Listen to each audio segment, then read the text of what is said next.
Olá pessoal, vamos lá, essa é mais uma aula de filosofia e nesta aula de hoje nós falaremos do filósofo Platão, né? Platão foi um filósofo, então, discípulo de Sócrates, como nós vimos nas aulas anteriores.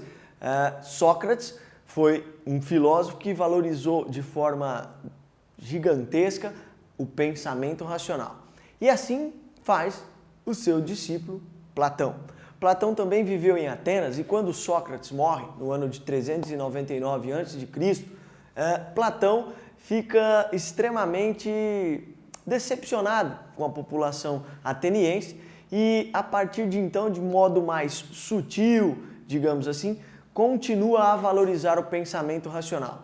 E assim nós veremos que Platão desenvolve o racionalismo na antiguidade ao valorizar aquilo que é herdado de Sócrates. Então vamos lá. O pensamento platônico costuma ser dividido em três diferentes momentos, né? O primeiro momento é o período socrático.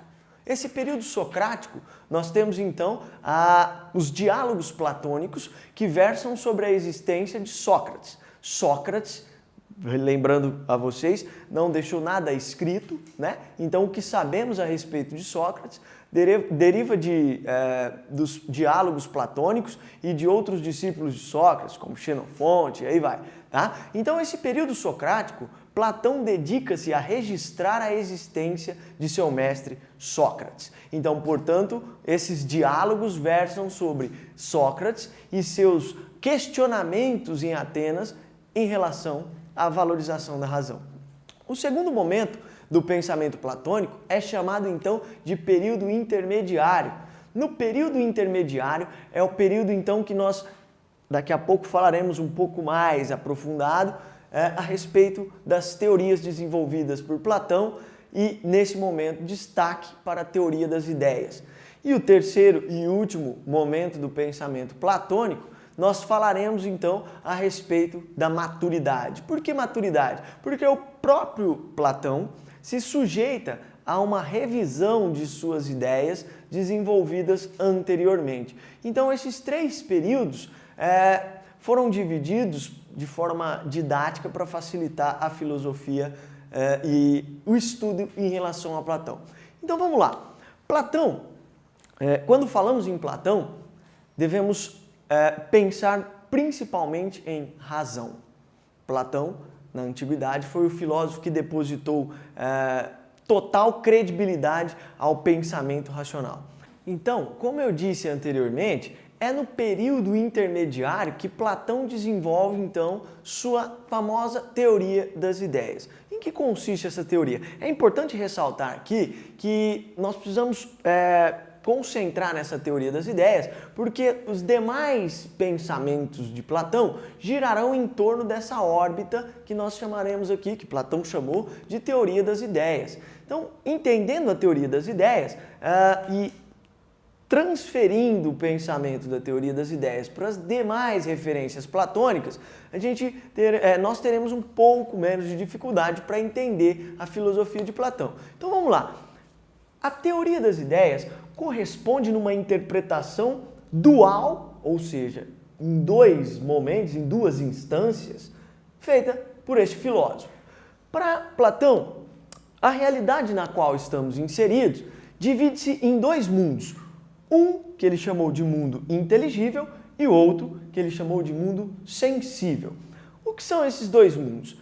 Para ele, a sensibilidade seria, portanto, um grande erro recorrente da humanidade. Para Platão, tudo aquilo que captamos pelos nossos sentidos nos leva, então, a uma opinião, uma forma de precipitação daquilo que é investigado. Portanto, nós entenderemos que a sensibilidade, o mundo sensível, corresponde, então, à sensibilidade humana, os 5 sentidos. Portanto, os nossos sentidos, visão, audição, tato, olfato, paladar, seriam então captadores desse mundo material. Então, o mundo sensível corresponde a tudo aquilo que é percebido por nossa sensibilidade e para este filósofo, isso não nos leva à verdade, mas sim à opinião. Lembrando que para Platão, opinião não é verdade. diferentemente do que a gente costuma valorizar hoje. Esta ou aquela opinião é válida, a opinião desse ou daquele pensador é válida. Para Platão, opinião não é sinônimo de verdade. A verdade somente seria encontrada para este pensador por meio do mundo inteligível. O mundo inteligível, por sua vez, corresponde então ao pensamento racional, à razão.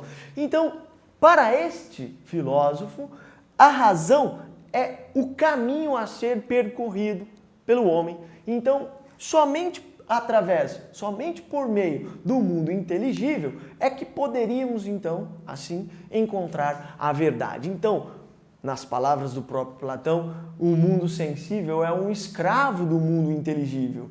Ou seja, vamos ilustrar isso que eu estou tentando explicar aqui para vocês.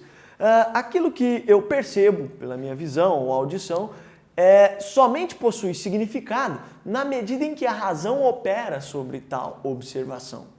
Então, quando eu digo, melhor dizendo, quando Platão diz que o mundo sensível é um escravo do mundo inteligível, quer dizer que uma cadeira somente é reconhecida como tal porque a razão deu a tal objeto esse significado, esse sentido.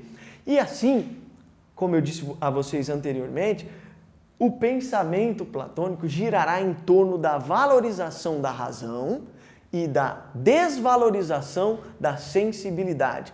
Então, o racionalismo platônico é uma corrente filosófica que defende que a razão é o caminho, então, para a verdade. Então, devemos, segundo esse filósofo, percorrer pelas vias do mundo inteligível.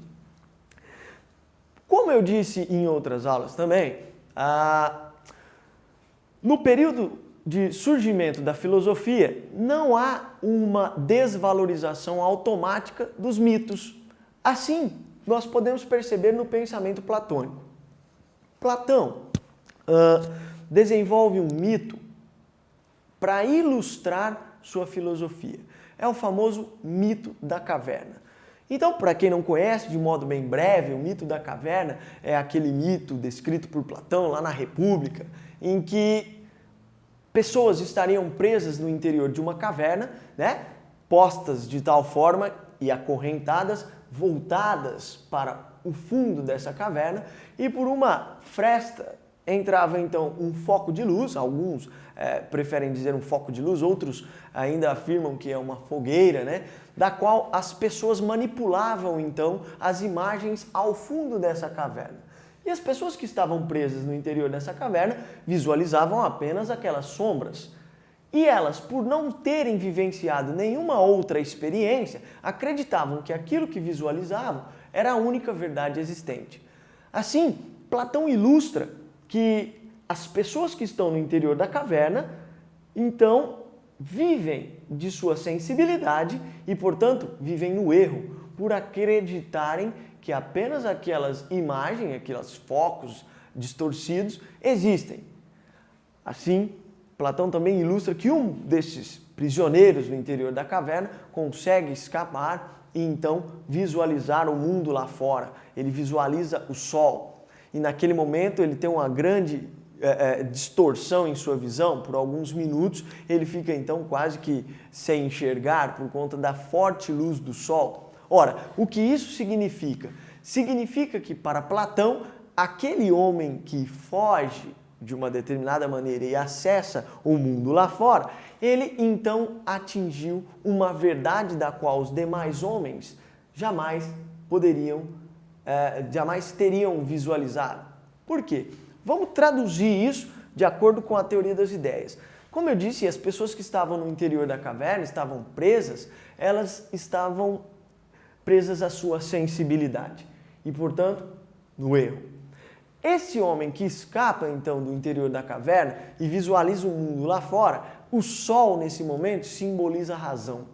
A razão, então, estaria iluminando, tá, o mundo do qual o homem está acessando. Portanto, uma verdade extremamente diferente daquela que era vivenciada no ambiente da caverna.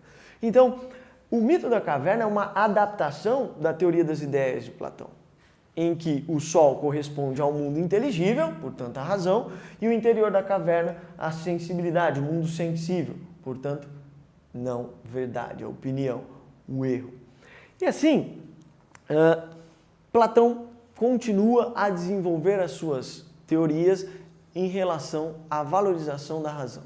Então até aqui aprendemos a teoria das ideias, vimos que Platão ilustra essa teoria com o mito da caverna, e como era de costume em Atenas, que vocês perceberem, Platão está inserido no século IV a.C., nós estamos falando do auge da democracia ateniense, nós estamos falando então do período chamado período de ouro da democracia, em que destacam-se Péricles, entre outros governantes. É muito comum, e assim nós veremos também com Aristóteles, a discussão em relação à política. Qual o melhor modelo político? Aliás, Sócrates já fazia isso, como nós vimos, ao questionar a democracia ateniense. Então, a política é algo que também interessa nesse período da história de Atenas. Também, Platão discutirá a respeito da política. Como eu disse a vocês, Platão valoriza o pensamento racional.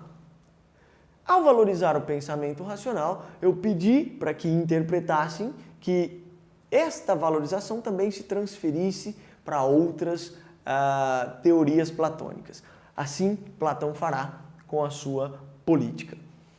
Platão proporá um ideal político que ficou conhecido então como Calípolis, tá? Que do grego significa cidade ideal. Platão idealizou, Platão propôs racionalmente qual seria o modelo adequado de política para que Atenas desempenhasse de forma mais brilhante e mais eficiente o seu bom funcionamento. Essa política proposta por Platão valorizará, como eu disse, também o pensamento racional. Então, para entendermos a proposta política feita por Platão, eu tenho que recorrer à famosa teoria da reminiscência. A teoria da reminiscência de Platão acreditava que, como o corpo é dual, portanto dividido em dois mundos distintos, como aprendemos com a teoria das ideias, o nosso corpo corresponderia à parte sensível, portanto, o mundo sensível. E a alma estaria em profunda relação com a razão. Então, assim, a alma não se perderia e o corpo é perecível. Então, para Platão, quando morremos, nosso corpo ele entra em decomposição e, portanto, ele seria totalmente desfeito. Ao contrário, a alma é aquela que carrega a racionalidade, portanto, o conhecimento.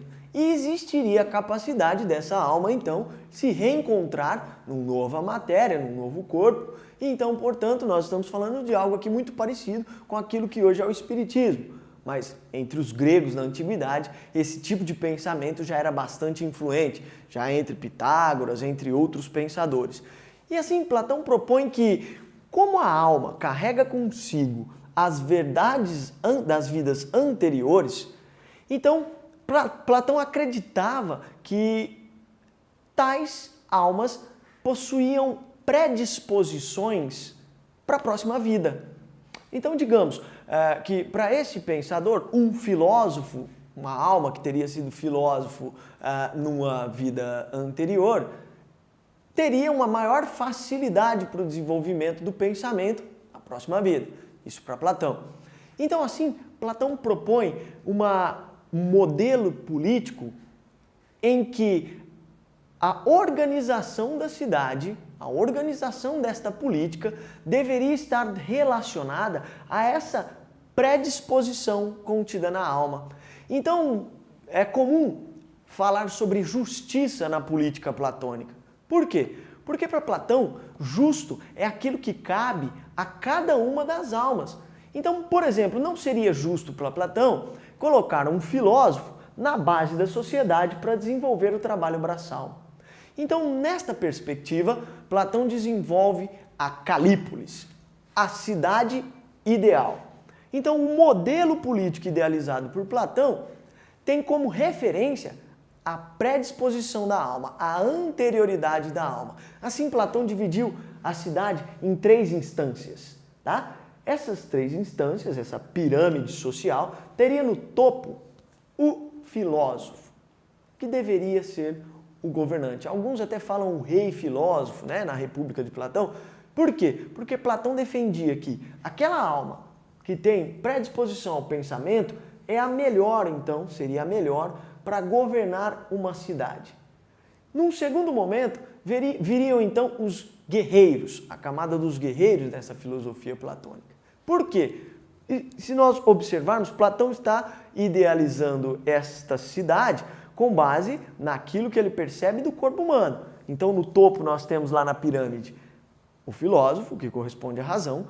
Num segundo momento, nós temos o guerreiro. Por quê? Porque é exatamente aqui na direção do tórax, do peito, que nós temos o coração, que corresponde às emoções. E para Platão, nenhuma alma seria melhor para compor a camada dos guerreiros do que aquela que é capaz de dar a sua própria vida para defender a sua cidade. Então, portanto, num segundo momento, numa segunda importância, estariam os guerreiros, aqueles que corresponderiam então à parte do tórax.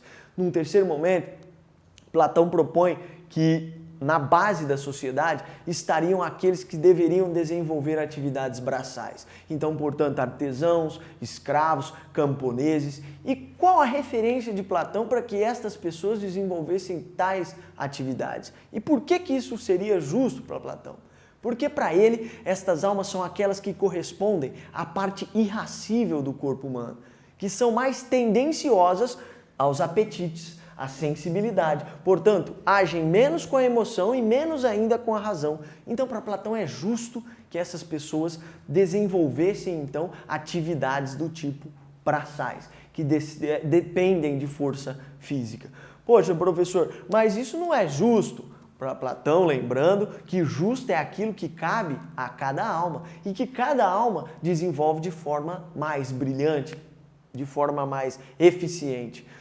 Vale ressaltar aqui também que Platão não está preocupado com a ideia de igualdade, de solidariedade. Lembrando que Platão é um filósofo que antecede o pensamento cristão. Então, nesse sentido, para ele, justo é aquilo que cabe a cada atividade de maior desenvolvimento de cada alma. Então, ainda é importante frisar que Platão não é um tirânico, um defensor da desigualdade, não é esta a ideia. Para ele, cada um destas pessoas, cada uma dessas camadas da sociedade são extremamente importantes para o bom funcionamento da cidade. Ora, para ele, a base é extremamente importante para garantir o sustento e a produção dos guerreiros e também dos filósofos. Os guerreiros têm sua importância na defesa da cidade, nós estamos falando de cidade-estado, que nesse momento é muito importante que uma cidade seja bastante protegida. E, melhor do que ninguém, o filósofo seria um entendedor de como a política deveria ser desenvolvida. Então, portanto, Platão defende, claro, ali defendendo o grupo do qual ele pertence, mas defende que a razão seria o melhor caminho, então, para a interpretação e administração da vida em sociedade. Então, assim, Platão continua a desenvolver suas ideias. E, nesse caminho, Platão propõe também suas discussões, que era bastante comum nesse momento também em Atenas, em relação à arte, à beleza. Então, vamos lá, um terceiro momento, mais um pensamento de Platão para destacarmos aqui. O que Platão pensava a respeito da arte? Vale ressaltar que nesse momento também a arte é outra coisa bastante investigada pelos filósofos da Grécia Antiga. Então, como eu disse para vocês, Platão é o filósofo da valorização da razão e a inferiorização da sensibilidade.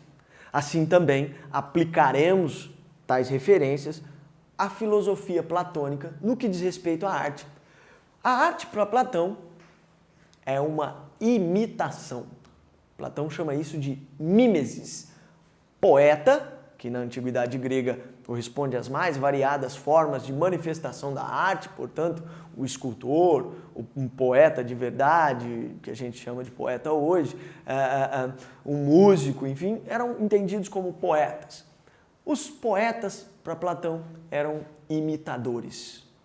Tem um momento na República que Platão dirá que, se em Atenas, em sua cidade idealizada, por exemplo, chegasse um poeta, ele o convidaria a se retirar, porque nessa cidade não seriam admitidos imitadores. E por que Platão diz que um poeta é um imitador? Ora, devemos retomar novamente a teoria da reminiscência. Na teoria da reminiscência, a verdade está contida na alma. Se a verdade está contida na alma, nós estamos falando do mundo inteligível e não do sensível. Agora, o problema da arte para Platão é que a arte é algo material. Então, quando eu materializo essa ideia de arte, para Platão, eu, poeta, estaria então imitando aquilo que está contido em meu pensamento. Então, portanto, mais uma vez, lembrando, eu materializei aquilo que é material, é inferiorizado por Platão. É aquilo que não é material, portanto racional, é valorizado. Então, Platão, para a tristeza de alguns, entende que a arte imita a verdadeira ideia de beleza que está contida no pensamento. Só para ilustrar, melhor dizendo, por mais que eu, professor Alisson, tente reproduzir uma ideia de uma planta muito bela, essa planta, ao ser materializada numa tela ou numa escultura, ela jamais será idêntica àquela ideia de beleza perfeita que eu tive anteriormente. Portanto, eu imitei aquilo que estava contido. Então, assim, Platão conclui que a arte é uma imitação. Nós veremos mais adiante, na próxima aula, com Aristóteles, que Aristóteles discordará, então, dessa ideia de imitação em relação à arte. Então, pessoal, por hoje são esses os tópicos em relação à filosofia de Platão que eu queria destacar e nós partiremos agora, então, para os nossos exercícios. Vamos lá!